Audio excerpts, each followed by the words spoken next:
जय जगन्नाथ गैस मु lucky welcome कर मोर गोटे न्यू ब्लॉग को।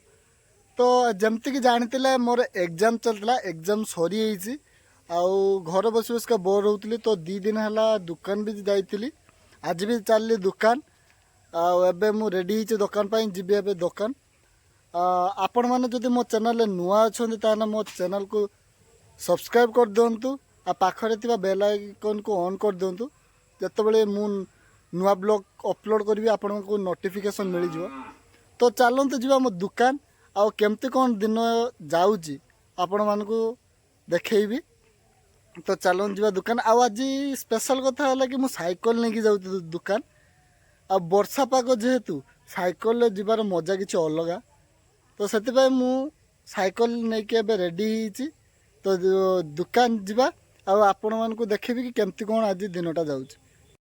तो गाइस देखी पारे केते मस्त पाग देछि पूरा ए पागरे खाली खाइबू घरे शुइबू किंतु कौन करू काम तो न कले पैसा 2 पैसा आसबनी आ पैसा न आसले केमती खाइबू केमती घर चलियो।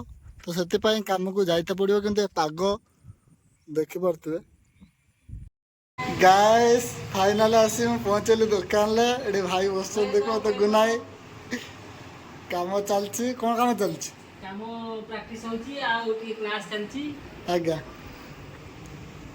आउ किए कौन कर देखा आइए गले क्या। तो गाइस देख पार्थे आम सिस्टम ये मो जगह।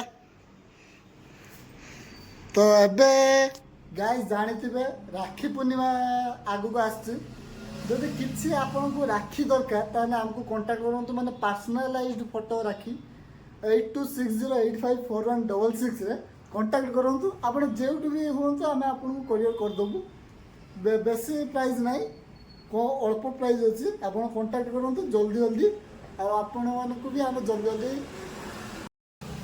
मैंने खावाई मिल आ सकाଳେ पाग केमती करता आबे देखो पाग केमती पूरा खरा।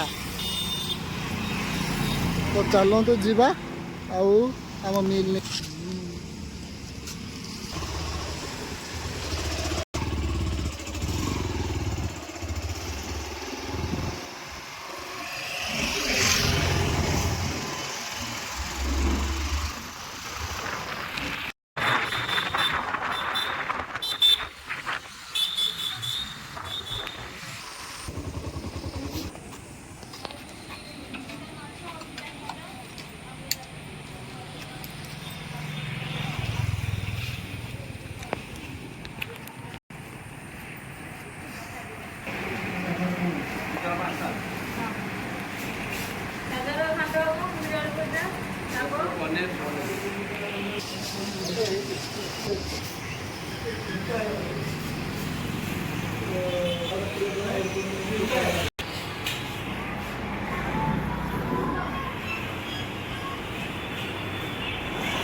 खाई कमेंट कर मिल कौन आसचे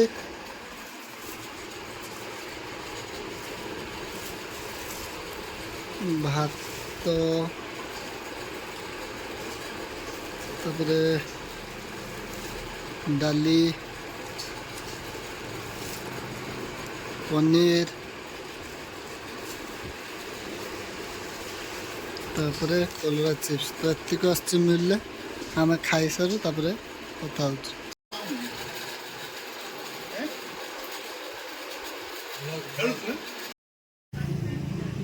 खाई सारिके एबे चलली दुकान पे गोटे ऑर्डर आने आ सकाଳେ जमती पागरे बाहरी ए पाग देखिके एबे मूड पूरा ऑफ हो गला पूरा खरा पूरा प्रबल खरा।